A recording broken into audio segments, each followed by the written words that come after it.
દ્વારકાધીશ. મારું નામ સોનલ કર્મવી. આજે હું તમને ભગવદ્ ગીતાના 12મા અધ્યાયનો શ્લોક સંભળાવીશ.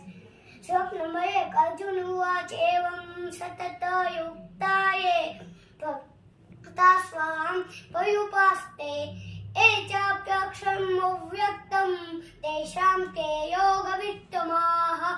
શ્લોક નંબર 2.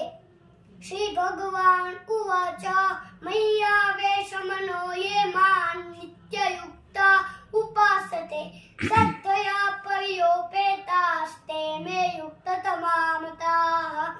શ્લોક નંબર 3. એદ્વાક્ષર નિર્દેશ્યમ અવ્યક્તમ પર્યુપાસ્તે સર્વધર્મચિંત્ય ચ કૂટસ્થમ ચરણ ધ્રુવમ. શ્લોક નંબર 4. સન્નિયન ઇન્દ્રિયગ્રાવમ સર્વત્ર સમબુદ્ધયઃ તે પ્રાપ્નુવન્તિ મામેવ સર્વભૂતહિતે રતાઃ. શ્લોક નંબર 5.